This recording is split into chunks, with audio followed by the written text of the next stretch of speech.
Panorama group, जो सोचता है वो करता है। कहाँ बढ़ा दिया? कौन सी महिलाओं को बढ़ा दिया? किस चीज में बढ़ा दिया? कितने उद्योग धंधे खुलवा दिए? 10-11 बजे रात में महिलाएं घूमती है। नहीं, पहले तो रात की ट्रेनें नहीं चलती थी, सारे स्कूल कॉलेजेस बंद हो गए थे, है ना। पहले तो लगता है लालू जी के टाइम पे तो सारे यूनिवर्सिटीज बंद हो गए होंगे, महिलाएं तो एडमिशन नहीं लेती नहीं होंगी, कॉलेजेस नहीं जाती होंगी, स्कूल्स नहीं जाती होंगी बच्चियां। भाई तब भी जाती थी ना, और आज भी जाती हैं। तो ये सारी चीजें उनको तो उनकी आंखों से आप देखना छोड़ दो। उनकी आंखों से देखोगे तो 2005 से पहले आपको कपड़ा पहनना नहीं आता था।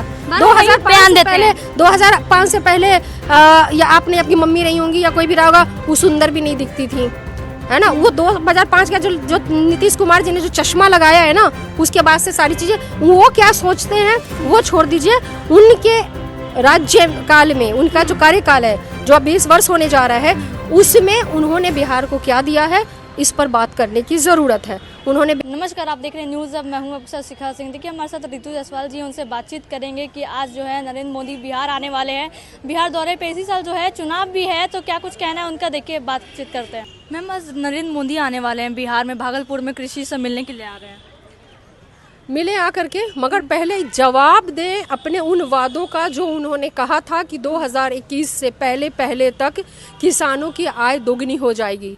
बोला जा रहा है कि सौगात देंगे बहुत। किस बात का? पहले सवाल का जवाब दे, पहले वादे का जवाब दे कि किसानों की आय दुगनी हुई क्या? किसानों की स्थिति यह है कि 30 रुपए आलू खरीद के, आलू का बीज 30 रुपए आलू खरीद करके वो लगाने जाता है, और जब बेचने की बारी आती है तो 10 रुपए किलो भी किसान को आलू का कीमत नहीं मिल पाता। ये किसान की हकीकत है। कर्ज में डूबा हुआ है किसान, उसके कर्जे माफ़ नहीं होते, अडानी अंबानी के कर्जे माफ़ हो जाते हैं। ये हकीकत है किसानों का। और मोदी जी आ रहे हैं तो ज़रूर बिहार के अपराधों के लिए भी सवाल पूछना चाहिए उनको, नीतीश कुमार जी से, कि सुशासन बाबू, काहे आपके राज्य में 3 साल की बच्ची का कुशेश्वर स्थान और दरभंगा में रेप होता है, 6 साल की बच्ची का रेप होता है, और उसके दर्द से एक बच्ची मर जाती है, और एक के दर्द से पूरा हॉस्पिटल जब कह रहा है बहुत ज़्यादा बढ़ गया है। अब वही मैं कह रही हूँ ना, तो ये सारे सवाल भी उन्हें पूछना चाहिए नीतीश कुमार जी से। 3 दिन में देखने को मिला है कि पटना की राजधानी में बहुत सारा गोली चला है, गोलियां चल रही हैं, रेप हो रहे हैं, न महिलाएं सुरक्षित हैं, न छोटी बच्चियां सुरक्षित हैं। अपराध का ग्राफ जो है अब तो उसको मेंटेन करना मुश्किल हो रहा है।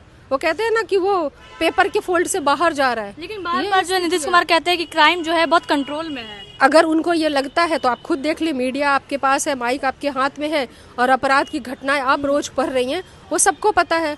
जंगल राज का गाना गा करके आज के अपराध को आप नहीं छुपा सकते हैं नीतीश बाबू, जवाब देना पड़ेगा। सुशासन का चोंगा ओढ़ करके अपराध का बोझा ढोता हुआ ये बिहार आज जो कह रहा है ना दर्द से, ये सब देख रहा है कि खाली सुशासन का चोंगा ओढ़ने से नहीं चलेगा। निशांत कुमार का आने का राजनीति में एंट्री होने वाला है। लोकतंत्र है, जिनको भी आना है वो आए। जनता का क्या ये रहेगा, इसमें तो किसी का रोक नहीं है ना, कोई भी आना चाहे तो आए।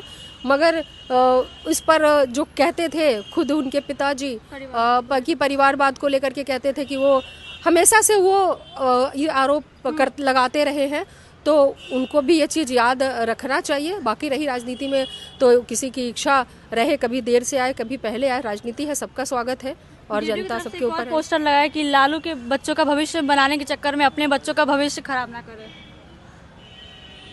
अच्छा, ऐसा है ना कि पहले वो आज जो चीज़ें हो रही है ना, जो आज वो 20 साल से जो इंसान यहाँ पे बैठ करके सुशासन का राग अलाप रहा है और जंगल राज का गाना गा करके अपने अपराधों को छुपाता आ रहा है, और आज कितने बच्चों का भविष्य नीतीश कुमार जी ने बना दिया, वो जवाब दे। मैक्सिमम पलायन यहाँ से है, मैक्सिमम। आज गांव की स्थिति क्या है? एक नौजवान अगर घर में बाहर कमाने ना जाए तो घर में 2 वक्त का चूल्हा नहीं दे, ये नीतीश कुमार जी हैं जो बिहार के बेटों को 2 वक्त की रोटी नहीं दे पाए। बिहार के बच्चे 2 वक्त की रोटी कमाने के लिए अगर बाहर ना जाए तो उनके घर में चूल्हा नहीं जलेगा। ये आज की सरकार का ये हकीकत है। तो आज प्रगति के लिए क्या किया? आज की बेटे के लिए दुर्गति यात्रा पे थे, वो प्रगति यात्रा पे नहीं थे, बिहार की दुर्गति देखने थे। कहाँ बढ़ा दिया? कौन सी महिलाओं को बढ़ा दिया? किस चीज में बढ़ा दिया? कितने उद्योग धंधे खुलवा दिए? 10-11 बजे रात में महिलाएं घूमती है। नहीं, पहले तो रात की ट्रेनें नहीं चलती थी, सारे स्कूल कॉलेजेस बंद हो गए थे, है ना। पहले तो लगता है लालू जी के टाइम पे तो सारे यूनिवर्सिटीज बंद हो गए होंगे, महिलाएं तो एडमिशन नहीं लेती नहीं होंगी, कॉलेजेस नहीं जाती होंगी, स्कूल्स नहीं जाती होंगी बच्चियां। भाई तब भी जाती थी ना, और आज भी जाती हैं। तो ये सारी चीज़ें उनको तो उनकी आंखों से आप देखना छोड़ दो, उनकी आंखों से देखोगे तो 2005 से पहले आपको कपड़ा पहनना नहीं आता था। 2005 से पहले या आपने अपनी मम्मी रही होंगी या कोई भी रहा होगा, वो सुंदर भी नहीं दिखती थी, है ना। वो 2005 का जो नीतीश कुमार जी ने जो चश्मा लगाया है ना, उसके बाद से सारी चीज़ें, वो क्या सोचते हैं वो छोड़ दीजिए। उनके राज्य काल में, उनका जो कार्यकाल है जो अब 20 वर्ष होने जा रहा है, उसमें उन्होंने बिहार को क्या दिया है, इस पर बात करने की ज़रूरत है। उन्होंने बिहार को क्या दिया है? पलायन दिया है, महंगाई दी है, गरीबी दी है, बेरोजगारी दी है, अपराध दिया है, भ्रष्टाचार दिया है सौगात में कि आओ हमारा एक भी, उनको ये कहना चाहिए, मैं गर्व से कहता हूँ कि हमारा एक भी अधिकारी जो है वो सही नहीं है, सब के सब भ्रष्टाचारी है। इसमें ज़्यादा भी कई वादे कर रहे हैं, तो वादे 2500 रुपया देंगे, कर रहे हैं तो पूरा करेंगे, क्यों नहीं करेंगे? आखिर किया था ना, जब 10 लाख रोजगार देने की बात हुई तो यही नीतीश कुमार जी ने कहा था कि कहाँ से लाओगे, अपने बाप के घर से लाओगे तो क्रेडिट लेने का काम किया है। किसने क्रेडिट लेने का काम किया? तेजस्वी यादव। तो पहले क्यों नहीं ले लिया था? तेजस्वी जी के पहले क्यों नहीं कर लिया था, और तेजस्वी जी के बाद भी क्यों नहीं कर रहे हो? उसी समय में क्यों किया? पहले कर लेते तो नहीं लेते क्रेडिट। जब हमारे काल में किया है, हमारे साथ किया है, तो क्रेडिट देना होगा, क्योंकि साथ हम थे। राजनीतिक भागीदारी पे जो सवाल उठता है, बार बार कहा जाता है कि अभी भी जो है महिलाओं की राजनीतिक भागीदारी बहुत कम है, इस पे क्या बोलना चाहिए?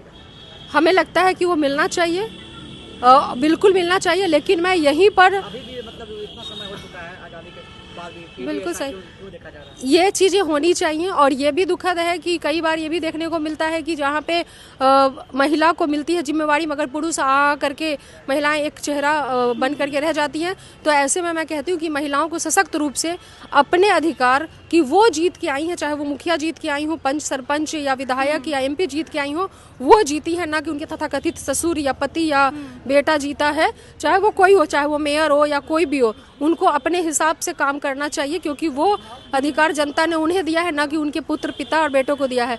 तो सही मायने में हम यही चाहेंगे कि महिलाओं को राजनीतिक भागीदारी मिले, उनके आबादी के आधार पे हिसाब से उनको ज़रूर मिलना चाहिए, और उसको वो अपनी ईमानदारी पूर्वक, ना कि किसी पुरुष को वो करे, सशक्त करे। महिलाएं खुद सशक्त हो तो बेटर है। बदलाव होगा क्या? निश्चित तौर पे होगा। आपको दिख रहा है महिलाओं की भीड़, देखिए।